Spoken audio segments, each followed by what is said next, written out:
आप देख रहे हैं वीआईपी न्यूज और मैं हूं आपके साथ योगिता गौड़। रुक करते हैं इस वक्त की खबरों का। सीएम भूपेश बघेल आज सूरजपुर दौरे पर हैं। इस दौरान मंत्री शिव ढारिया, शिक्षा मंत्री प्रेम साय टेकाम उनके साथ मौजूद हैं। इस बीच सीएम बघेल ने मीडिया से बातचीत की। आइए जानते हैं क्या कुछ कहा।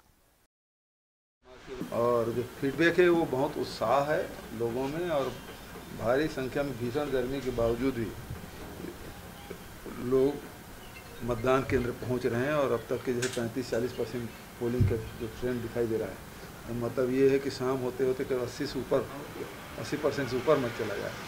हम लोग तो लगातार आरोप लगाते रहे हैं और न्यायालय ने जो आदेश दिया है वो स्वागत है। खैरागढ़ उपचुनाव के लिए आज सुबह 7 बजे से मतदान शुरू हो गए हैं। शाम तक सभी प्रत्याशियों की किस्मत वीवीपैट में कैद हो जाएगी। बता दें कि जनता कांग्रेस छत्तीसगढ़ के विधायक देवव्रत सिंह के निधन के बाद से खाली इस सीट के लिए कुल 10 उम्मीदवार चुनावी मैदान में हैं। हालांकि मुख्य मुकाबला कांग्रेस, भाजपा और जनता कांग्रेस के बीच होना है। इसके बाद 16 अप्रैल को मतगणना होगी, जिसमें खैरागढ़ विधानसभा क्षेत्र में कुल 2,11,516 मतदाता हैं। इनके लिए कुल 291 मतदान केंद्र बनाए गए हैं।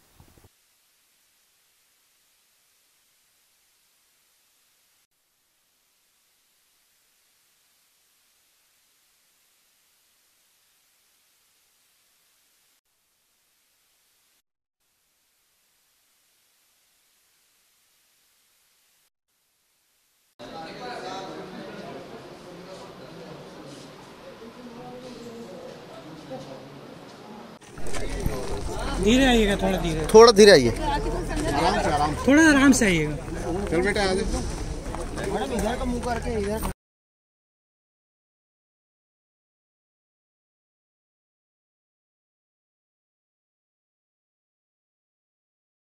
आय से अधिक संपत्ति के मामले में बिलासपुर हाईकोर्ट ने पूर्व मुख्यमंत्री डॉक्टर रमन सिंह, पूर्व सांसद Abhishek Singh, CBI, income tax और ईडी को नोटिस जारी कर 6 दिन में जवाब मांगा है। डॉक्टर रमन सिंह पर आरोप है कि 2003, 2007 और 2013 के विधानसभा चुनाव के दौरान शपथ पत्र में अपनी संपत्ति का जो ब्यौरा दिया था वो ज्यादा है। जस्टिस सामंत ने याचिका को सुनवाई के लिए स्वीकार कर लिया है। इस पूरे मामले में सीबीआई, ईडी और ईओडब्ल्यू को भी 6 हफ्ते के भीतर जवाब दाखिल करने को कहा है। बता दें, छत्तीसगढ़ के पूर्व मुख्यमंत्री रमन सिंह के बेटे अभिषेक सिंह के ऊपर दोहरी पहचान रखते हैं। इस पहचान के जरिए उन्होंने 3 कंपनियां बनाई हैं। इन कंपनियों में से हर एक की गतिविधियां बेहद संदिग्ध हैं और संबंधित अधिकारियों द्वारा जांच की जरूरत है।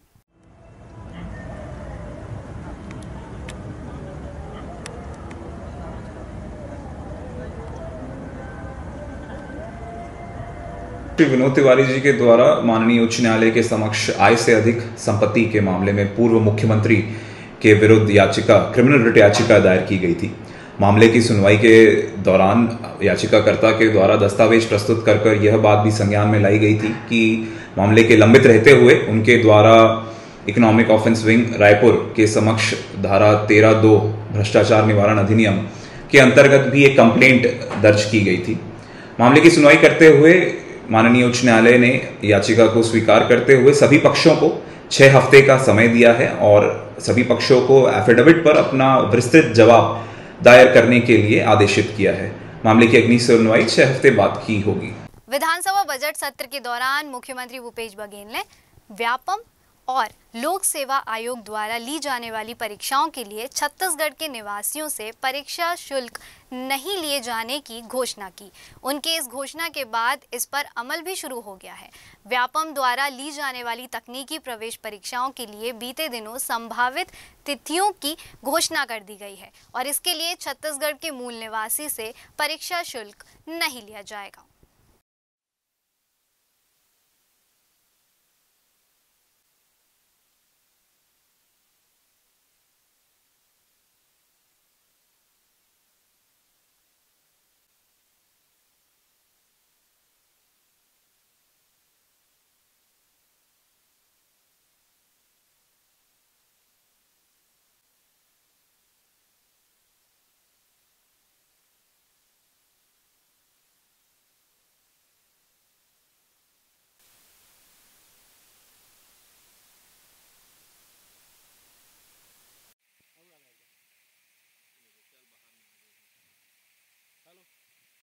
राजधानी रायपुर में सबसे पुराने इलाके में हर साल रमज़ान के दिनों में दुकानें सजी हुई नजर आती हैं। करीब 2 साल से कोरोना की वजह से यहां रौनक देखने को नहीं मिली थी, लेकिन एक बार फिर से रमज़ान में लोग खरीदारी करते हुए नजर आए। इस अवसर पर देखिए हमारे संवाददाता गौरव सिंह की रिपोर्ट।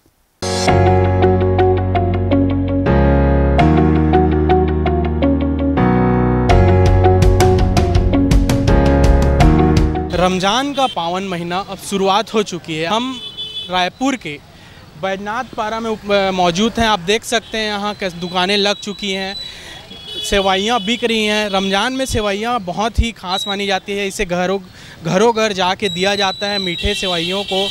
ऐसे देख सकते हैं आप मार्केट में किस तरह से भीड़ है। 2 साल बाद, कोरोना के 2 साल बाद मार्केट खुला हुआ है। देखते हैं, हम बात करेंगे दुकान वालों से भी और आसपास के लोगों से भी बात करके जानेंगे कि माहौल इस बार किस तरह से है। देते हैं। अल्हम्दुलिल्लाह ठीक है। इस बार 2 साल तो बहुत ख़राब गया है, इस बार इंशाल्लाह ठीक होगा।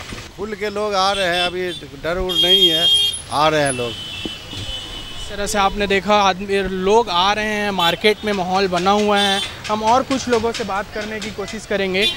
मार्केट बिल्कुल स्लो है, ठंडा है, बहुत महंगाई के कारण पूरे ग्राहकी खाली है। ये रमज़ान का महीना है और रमज़ान का महीने आज 1 हफ्ता हो गया, 8-9 दिन हो रहा है। बाज़ार सुपड़ा साफ़ है, हर चीज़ महंगी है, कोई ख़रीदार नहीं दिख रहा है। हाँ, 2 साल महंगाई में समझ में नहीं आया, बंद था, लेकिन अब खुलने के बाद भी वही हाल है।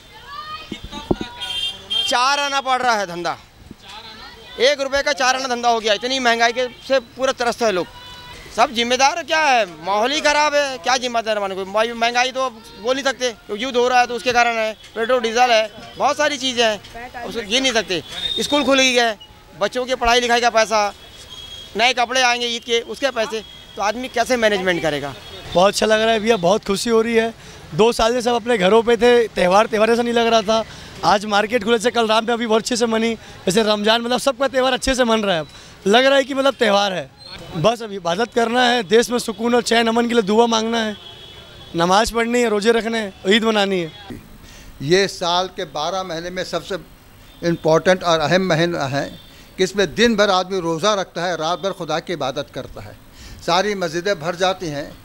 रोज़े का मतलब ये होता है कि सुबह 4:30 बजे से पहले उसको जो खाना पीना, उसके बाद से कुछ खा नहीं सकता। और रात में शाम में 6:30 बजे तक ये मदरसा इस्लाहुल मुस्लिमीन है, छत्तीसगढ़ का सबसे बड़ा इदारा है। यहाँ से पूरे इलाके में हाफिज़ आलिम कारी भेजे जाते हैं। तो उस वक्त इफ्तारी टाइम यहाँ पर गोला छुड़वाया जाता है, जो इस बात की निशानी होती है, इसका इंडिकेटर होता है, अलार्म होता है कि रोज़े का टाइम हो गया है। लिहाजा दिन भर आदमी ना कुछ खा सकता है ना पी सकता है, और रात भर उसको इबादत करनी पड़ती है। मस्जिद में विशेष नमाज होती है जो हर रोज़ होती है 5 वक्त की।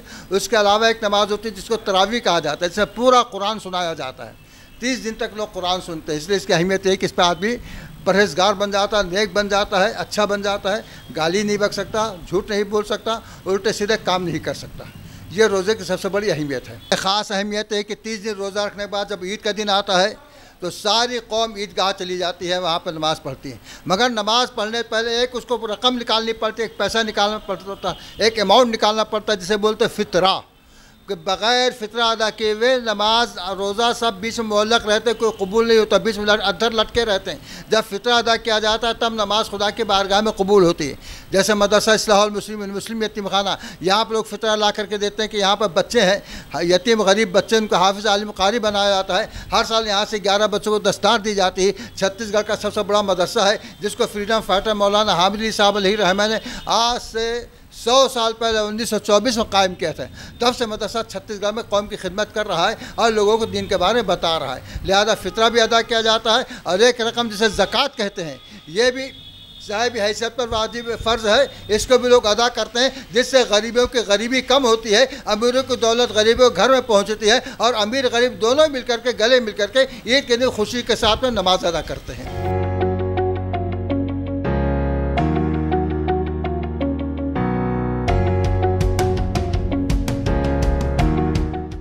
आपने देखा आज हमने रमज़ान के पावन अवसर पर आपको मार्केट का जायज़ा लेकर दिखाया। हमने मौलाना से भी बात की, इसकी सारी जानकारी आप तक पहुंचाई है।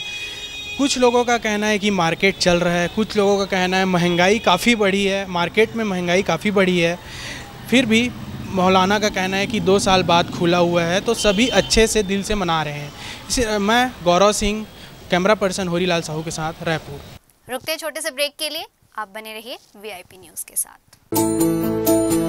छत्तीसगढ़ कटोरा धान का, कला के संधान का, संस्कृति धर्म की शान का, साहित्य के मान का, प्रगति के अभिमान का। छत्तीसगढ़, देखिए खबरें वीआईपी न्यूज़ पर। ब्रेक के बाद आप सभी का स्वागत है। नजर डालते हैं बाकी खबरों पर। धमतरी के मगरलोड में प्रभावित मुआवजे को लेकर 1 साल से किसान भटक रहे हैं। अगर 2 सप्ताह के अंदर मुआवजा नहीं मिला तो आंदोलन की चेतावनी दी है। पूरा मामला ग्राम पंचायत परसाबुड़ा का है। दर्जन भर से अधिक प्रभावित किसान कलेक्ट्रेट पहुंचे हुए हैं। बता दें, एडीपी मगरलोड से पांडुका सड़क निर्माण हो रहा है। इसके अंतर्गत 15 किसानों की जमीन प्रभावित हुई है। राजस्व निरीक्षक, तहसीलदार, एडीबी के अधिकारी, कर्मचारी, सरपंच और ग्रामीणों की उपस्थिति में जमीन का सीमांकन किया गया, जिसमें 15 किसानों की 0.217 हेक्टेयर जमीन अधिग्रहण की गई है। ये किसान पिछले 1 सालों से जमीन का मुआवजा मांग रहे हैं। एडीबी के द्वारा इस किसानों को स्पष्ट जानकारी नहीं दी जा रही है। प्रभावित किसानों ने कलेक्टर को ज्ञापन सौंपते हुए कहा कि 2 सप्ताह के अंदर मुआवजा नहीं मिला तो आंदोलन करेंगे।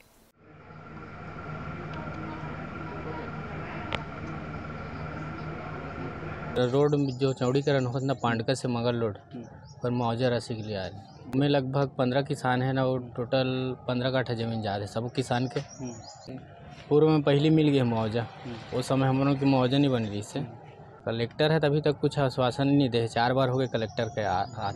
अपन जो ज़मीन है ना, वह रोड में निकला थे मगरलोड से पांडुका के बीच में परसाबुड़ा गांव में। ज़मीन के मुआवजा हमारा नहीं मिला थे। हमारे ज़मीन ला 4 बार नाप डाली शासन है और हमारे ज़मीन में निकला थे, लेकिन अभी तक और 4 बार यहाँ कलेक्टर में अपन जन दर्शन में दे डाले, लेकिन अभी तक कुछ हमारा आश्वासन नहीं दे है। बेमेतरा जिले के ग्राम सुरहोली में पीने के पानी की किल्लत देखने को मिल रही है। यहाँ के ग्रामीणों को पानी नहीं मिल पाता। नल जल जीवन मिशन योजना के अंतर्गत टंकी बनाई गई है, लेकिन एक एक बूंद के लिए तरस रहे हैं ग्रामीण। वहीं सड़क निर्माण में ठेकेदार टंकी से पानी ले जाकर सड़क पर फेंक रहे हैं। कई बार शिकायत करने पर भी पानी की समस्या का समाधान नहीं हो पाया है। ग्रामीण महिलाओं की माने तो पीने के पानी लाने के लिए काफ़ी मेहनत करनी पड़ती है, तब जाकर उनको 2 बूंद पानी मिल पाता है।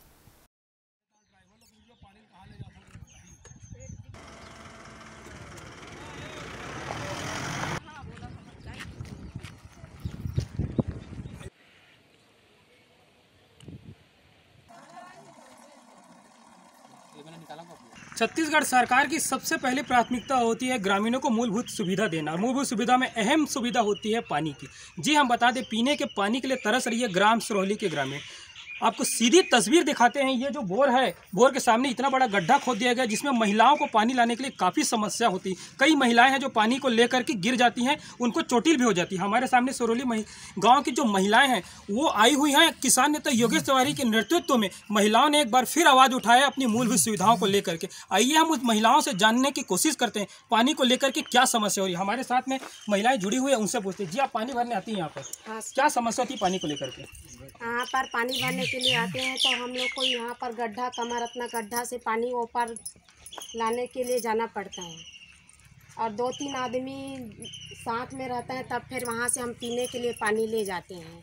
पानी के लिए काफ़ी समस्या हो रही है आप और लोगों पानी के लिए बहुत समस्या हो रहा है। जब से मतलब यहाँ पर पाइप नल कनेक्शन दिया है ना, तब से ज़्यादा परेशानी हो रहा है। घर घर नल दिया, लेकिन घर में पानी नहीं जाता है। और यहाँ पर ना पूरा सड़क के लिए पूरा टंकर भर जो ठेकेदार है यहाँ पर पानी ले जा करके सड़कों पे बहा रहे हैं। आप लोगों को पानी की काफ़ी समस्या हो रही है। हाँ। आपने शिकायत करने की कोशिश की?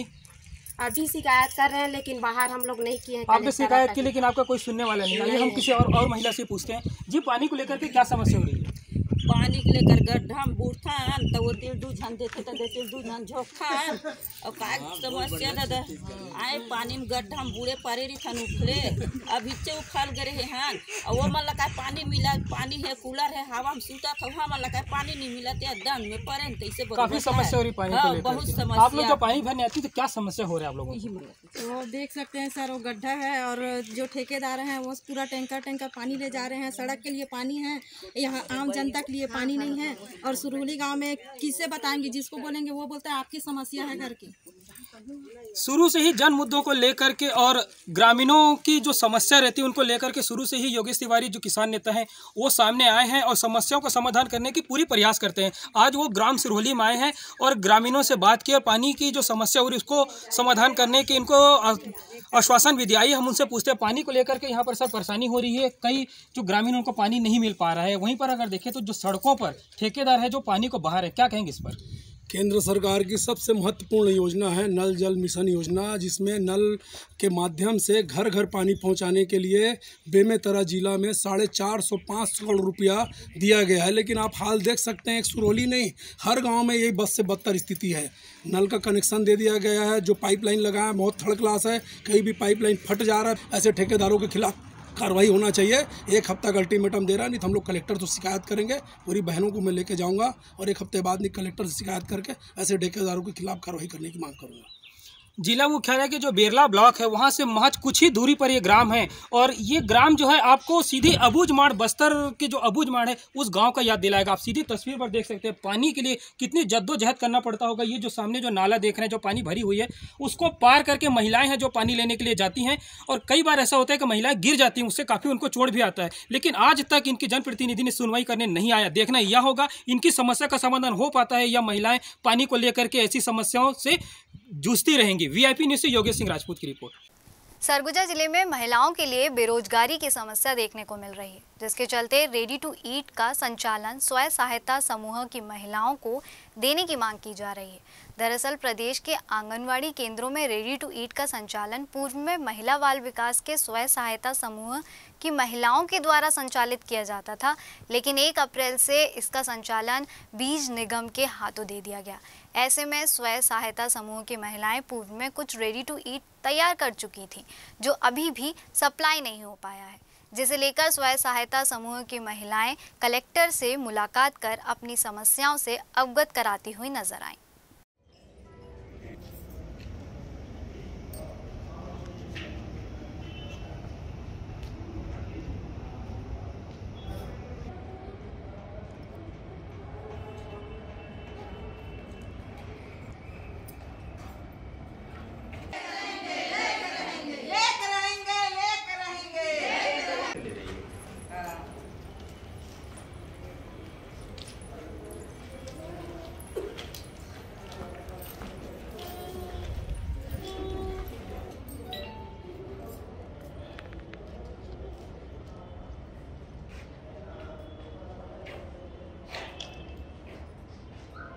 हम यहाँ पे आए हैं अपना समस्या लेके कलेक्टर महोदय के पास। हमारा समस्या ये है कि हम रेडी टू ईट चला रहे थे 2009 से और उसको अचानक बंद कर दिया, तो हमें रेडी टू ईट वापस चाहिए हमको।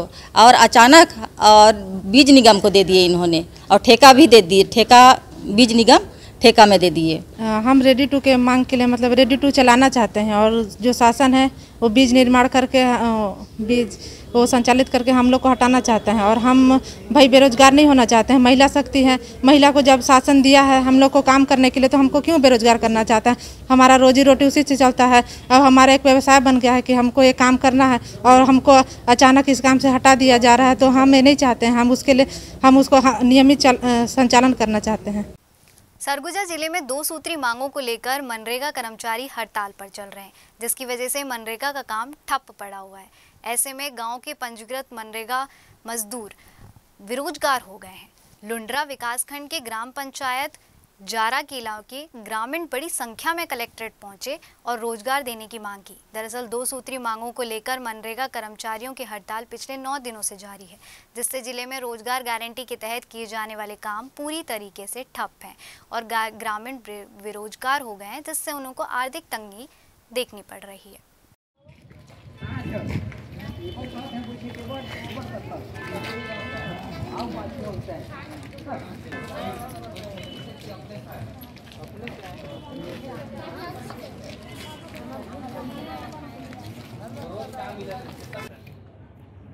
पंचायत रायपुर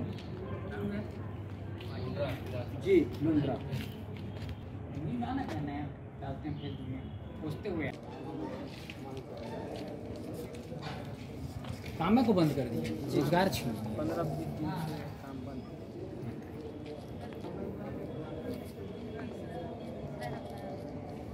पूरे जिले में स्वयं सहायता समूह के द्वारा महिला बाल आपका कौन सा है? यहाँ रोजगार गारंटी काम करने पहले करते रहे ना, तो 1 महीना के बाद फिर करें तो बाद बंद हो गया ना। तो अब फिर आप क्या काम करब मजदूर मन एक पर हम कहें चले जाई कलेक्टर ऑफिस जाई कलेक्टर ऑफिस जाब तब काम मांगब तो फिर करब कहें। तो काबर बंद होगी से रोजगार गारंटी का दिन तो अब सचिव मन कर रोक करी है, तो कई महीना से रोक हो जाए हड़ताल करी है सचिव मन का मन सरपंच बने, तो कई महीना से रोक रही तो उतना दिन से हम भूखे मरते रहो लोग लड़का मन ला। हम लोग के पंचायत में जारा के पंचायत पड़ता है लुंड्रा ब्लॉक में। रोजगार गारंटी के तहत जो काम चल रहा था इस वर्ष वो बंद हो गया है। लगभग 15 या 20 दिन हो रहा है। रोजगार सहायक लोग जो हैं हड़ताल पे हैं, तो अपने पंचायत में लगभग 300 मजदूर जो काम करते हैं वो अलग काम, उनके लिए अलग काम का कोई व्यवस्था है ही नहीं। मनरेगा से ही उनका जो है जीवन यापन चलता है। हम लोग चाहते हैं कि रोजगार गारंटी का जो काम है वो जल्द से जल्द चालू कर दें। भिलाई में फल मंडी के पास सूर्य बस्ती में भीषण आग लग गई थी। बस्ती में रहने वाले लगभग 700 से ज़्यादा लोग बेघर हो गए। यही नहीं, अपना बहुत कुछ खो चुके हैं। एक तरफ पीड़ित बस्ती वासियों को राहत सामग्री बांटी जा रही थी, तो वहीं दूसरी तरफ उनके जख्मों पर मलहम लगाने के लिए पूर्व मंत्री प्रेम प्रकाश पांडे अपने समर्थकों के साथ बस्ती पहुंचे थे। काफ़ी देर तक पीड़ितों से मिलकर परेशानियों को सुना। इस बात पर भी गौर फरमाया कि इसी तरह बाकी बस्तियों में ऐसी दुर्घटनाएं दोबारा ना हो।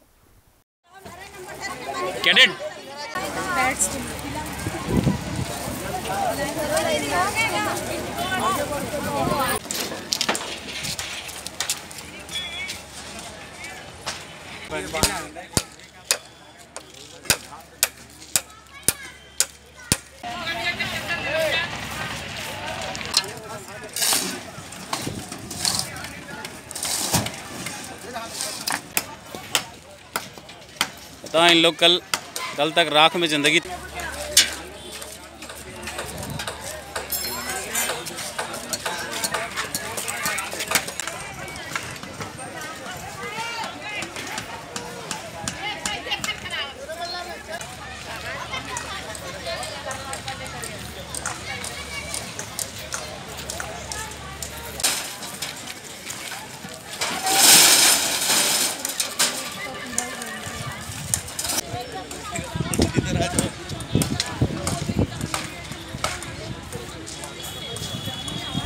जी, यहाँ के जानकारी हमें पेपर के माध्यम से मिला था और हमारे दीदी के माध्यम से भी मिला कि वहाँ जाना है। तो मैंने हमारे गांव के न्यू क्लब गणेश उत्सव समिति एवं जन सेवा समिति के द्वारा माता दुर्गा जी के जितने भी साड़ियाँ थी 200 उनको लेकर आए और दीदी के द्वारा और राशन वगैरह हैं वो लेके आए और देखा यहाँ पर आके कि किस तरह से हमारे जो भाई बहन दीदी है वो लोग बेघर हो गए हैं। तो कम से कम रहने का तो नहीं है, लेकिन खाने का और पहनने की जो सुविधा है, प्राथमिक सुविधा, वो पहुंचाने के लिए हम यहाँ प्रयास कर रहे हैं। बाकी जब तक हमारे पास सामान रहेगा या तो जब तक हमें इस चीज़ की ज़रूरत लगेगा कि महसूस हो रहा है इनको, तो आके हम लोग उनका मदद करते रहेंगे। देखिए, अगर प्रिवेंटिव एक्शन लेने की दृष्टि से तो एक तो अपने फायर ब्रिगेड वगैरह को चुस्त बनाना, और मुझे आश्चर्य हो रहा है कि भिलाई स्टील प्लांट का फायर ब्रिगेड देर से आया, जो कि पूरे जगह प्रदेश में कहीं भी ऐसी दुर्घटना होती है तो वहाँ पे वो सबसे पहले पहुँचता है। और भिलाई फायर सर्विस का एक अपना रेनाउंड नाम है, और वो कैसे आने में देर हुआ, कैसे उसको सूचना मिलने और कैसे नहीं आया, ये एक बड़ा ये है। और ऐसी बस्तियों के पास में गर्मियों के सीज़न में ज़रूर प्रिवेंटिव एक्शन रखने चाहिए, कुछ एक्सटिंग्विशर रखने चाहिए जो तात्कालिक ऐसी ज़रूरतों पे जो फायर सर्विसेज को ये करता है कि भाई जब आग लगती है तो उसको बुझाने की दृष्टि से काम आता है। कोरोना संक्रमण काल के दौरान लॉकडाउन और कोरोना के बाद अंबिकापुर पहुंचे युवक की हालत इस कदर खराब हो गई है कि उसके 3 बच्चों का स्कूल में एडमिशन नहीं हो पा रहा है। ट्रांसफ़र सर्टिफिकेट और मार्कशीट नहीं मिल पाने की वजह से एडमिशन को लेकर काफ़ी चिंतित है और प्रशासन से गुहार लगा रहा है। दरअसल बिहार नासरीगंज के रहने वाले संतोष कुमार सोनी दिल्ली में रहकर स्पोर्ट कंपनी में काम करते हुए अपने परिवार का भरण पोषण कर रहा था। इसी दौरान कोरोना वायरस की वजह से देश भर में लॉकडाउन की स्थिति बनी थी, जिसके बाद वो अपने परिवार को लेकर अंबिकापुर शहर करीब 6 महीने बाद पहुंचा और अपने परिवार का पालन पोषण के लिए सड़क किनारे चना दुकान लगाकर जीवन यापन करने लगा। गाँव वापस आने के बाद उसने जीने का सहारा तो चना दुकान को बना लिया, लेकिन बच्चों की पढ़ाई की चिंता सता रही है।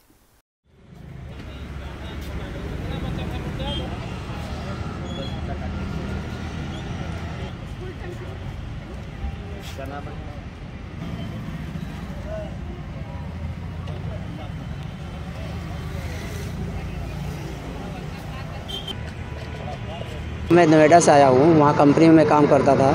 लॉकडाउन में कंपनी बंद हो गई। वहाँ बच्चे पढ़ते थे, दिल्ली में एडमिशन करा रखे थे। हमारे 3 बच्चे हैं, तीनों वहाँ पढ़ाई करते थे। वहाँ कंपनी बंद हो गया, मेरी स्थिति ख़राब हो गया। मैं वहाँ से गांव आ गया। गांव से फिर मैं यहाँ आया अम्बिकापुर में मेरा मतलब स्थिति अभी इधर 3-4 महीना हुए मेरे को, 5 महीना। और बच्चों को एडमिशन के लिए मैं सोच रहा हूँ कि बच्चों को तीनों का एडमिशन हो जाए। और मेरे पास मतलब पैसे नहीं है कि मैं मार्कशीट लेने जाऊँ दिल्ली बच्चे को लेकर, इसलिए मैं सोच रहा हूँ कि मेरा यहाँ पर एडमिशन बच्चे तीनों को हो जाए तो अच्छी बात है। कोशिश करूँगा यहाँ की सरकार जो भी है हमारा मदद करे और मेरे बच्चे को एडमिशन कराए। और मैं यहाँ रहना चाह रहा हूँ। अभी नहीं मिला, वहाँ नहीं गए ना भी। रायपुर पुलिस ने छत्तीसगढ़ राज्य ग्रामीण बैंक में नौकरी लगाने के नाम पर ठगी करने वाले आरोपी को गिरफ्तार कर लिया है। बताया जा रहा है कि आरोपी और उसके साथियों ने मिलकर दुर्ग निवासी एक युवक को छत्तीसगढ़ राज्य ग्रामीण बैंक में ऑफिस असिस्टेंट के पद पर नौकरी दिलाने की बात कही और फर्जी चयन सूची तैयार कर 4 लाख रुपए की धोखाधड़ी को अंजाम दिया था, जिस पर कार्यवाही करते हुए आरोपी अमन बंजारे को गिरफ्तार कर लिया गया है। जानकारी देते हुए civil line CSP Virendra Chaturvedi ने बताया कि मामले में कार्रवाई करते हुए पुलिस ने पहले भी 2 आरोपियों को इस मामले में गिरफ्तार किया था और अब तीसरे आरोपी अमन को भी गिरफ्तार कर लिया है। वहीं आगे की कार्रवाई जारी है।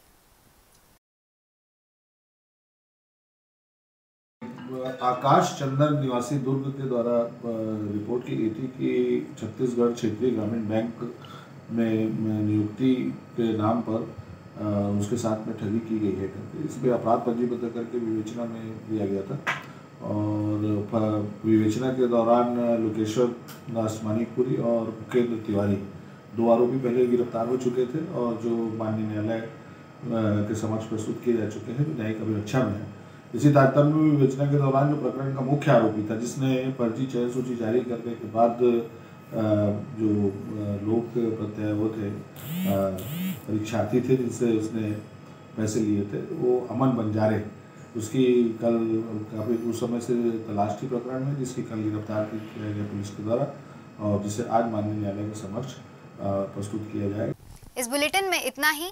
देश और दुनिया की बाकी खबरों के लिए आप बने रहिए वीआईपी न्यूज़ के साथ। नमस्कार।